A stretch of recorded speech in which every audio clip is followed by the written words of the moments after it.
நீங்கள் நல்லா கவனிக்கணும். சபையே நன்றாய் கவனிங்க. உன் தரித்திரத்துக்கு என்ன காரணம்? கர்த்தர் பேசிக் கொண்டிருக்கிறார். உன் நோய்களுக்கு வியாதிகளுக்கு என்ன காரணம்? கர்த்தர் பேசிக் கொண்டிருக்கிறார். நீ தலை குனிஞ்சதுக்கு என்ன காரணம்? கர்த்தர் பேசிக் கொண்டிருக்கிறார். நீ அழுது புலம்பிக் கொண்டிருக்கிற மாற்றம் வரணும் மாற்றம் வரணும்னு சொல்லிட்டு, ஆனா மாற்றம் வராம போறதுக்கு என்ன காரணம்னு அவர் பேசிக் கொண்டிருக்கிறார். இந்த சத்தத்தை யார் நீ கேட்கிறியோ, இந்த சத்தத்தை கேட்டு செவி சாட்சி உன் வாழ்க்கை இன்றைக்கு ஒப்பு கொடுப்பனா, நிச்சயம் அந்த பாவத்தினால் வருகிற சோத்திர தரித்திரத்தில், இந்த பாவத்தினால் வருகிற நோய் வியாதிலிருந்து, சாபத்தினால் வருகிற நோய் வியாதிலிருந்து, பிசாசு கொண்டு வருகிற நோய்கள் வியாதிகள் தரித்திரத்திலிருந்து ஆண்டவரால் விடுதலை கொடுக்க முடியும். ஆமென் சொல்லுமா? ஆமென் சொல்லுமா?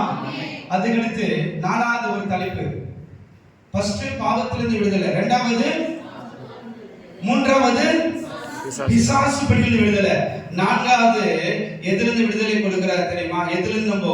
எதனால் நமக்கு தரித்திரம் வருது, எதனால் நோய்கள் வருது என்பதை பார்க்க போறோம். அபாத்திரமாய் திருவிருந்து போஜனம் பண்ணுவதனால ஆமா நோய்கள் வியாதி தரித்திரம். ஆமென் சொல்லுமா? அங்க பாவமும் இருக்காது, சாபமும் இருக்காது, பிசாசு இருக்காது.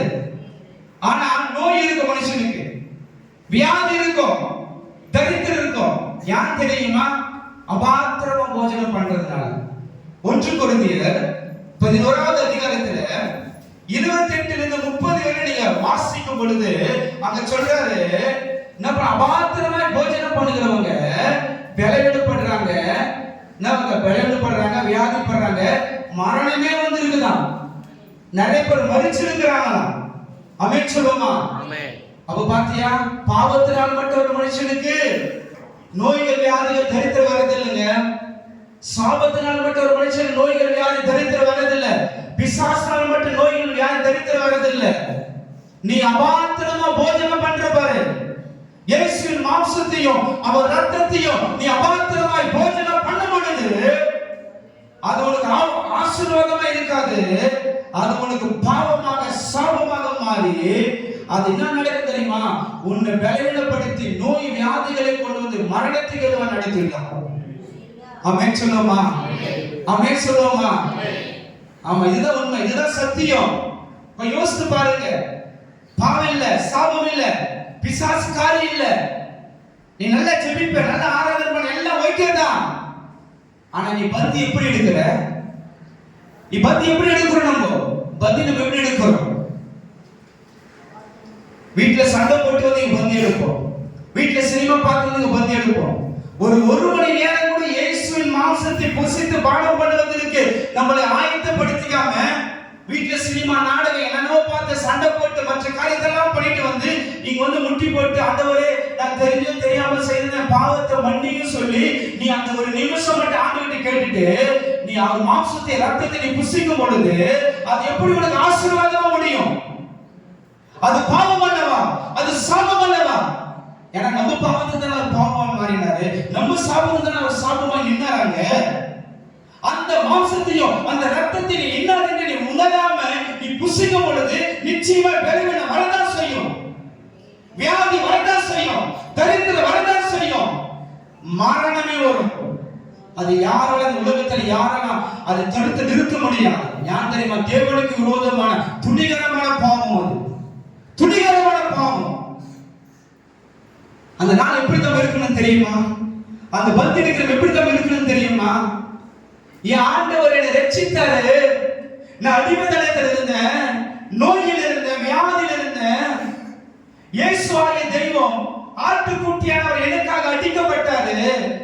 அவர் அடிக்கப்பட்டதுனால எனக்கு என்ன ஆச்சுன்னா அந்த அடிமைத்தனத்தில் விடுதலை ஆக்குனாரு சொல்லிட்டு அந்த பந்தி எடுக்கிற நாள நீ பஸ்கா பண்டிகையை கொண்டாடணுங்க. 4 வருஷம் அடிமைத்தனம், 1 வருஷம் 2 வருஷம் இல்ல, 4 வருஷம் அடிமைத்தனம். யார் என்ன விடுதலை ஆக்குவா? யார் என் கண்ணீரை துடைப்பா? யார் என் நிந்தையை மாற்றுவார் என்று சொல்லி 4 வருஷம் அடிமைத்தனம்.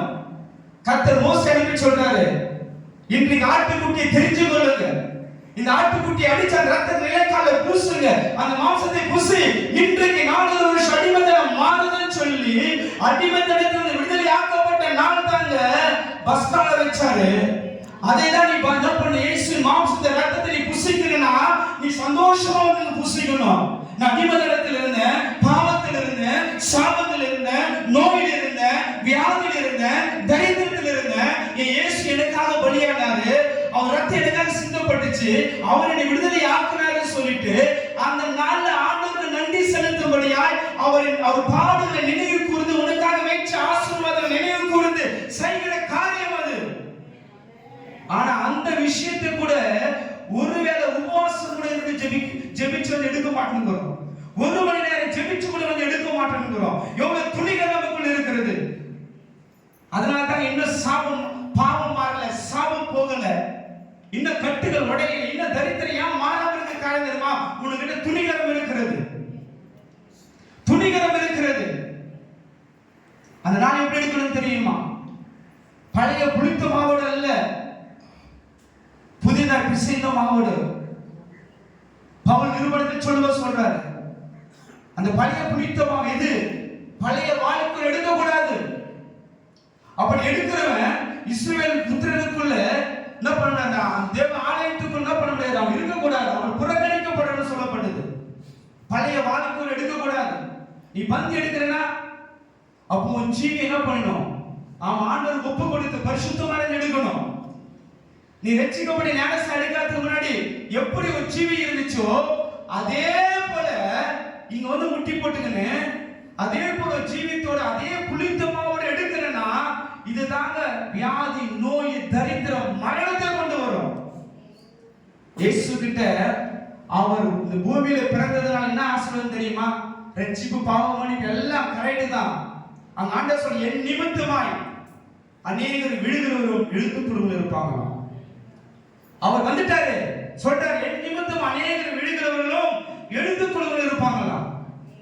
இது கடினமான உபதேசம் சொல்லிட்டு ஒரு கூட்டம் விழுந்துரும், ஒரு கூட்டம் கிறிஸ்துவின் உபதேசம் கெட்டு போறவங்களுக்கு பகிர்ந்து ரட்சிக்கப்படுற எனக்கு பலன் சொல்லிட்டு ஒரு கூட்டம் ஏற்றுக்கொள்வாங்க. இயேசு அவரை புரிந்து கொண்டால் எழுந்து பிரகாசிக்கிற வாழ்க்கை, பாவ சாபம் பிசாசு போராட்டத்தில் விடுதலையாக்கி ஆசீர்வதிக்கப்பட்டு வாழ்கிற வாழ்க்கை. ஆனா அவரை புரிஞ்சுக்கணும்னா நீ ஜெபிக்கலாம், பயன்படி எல்லாம் செய்யலாம், ஆனா நீ விழுந்துக்கணும்னா இருப்ப.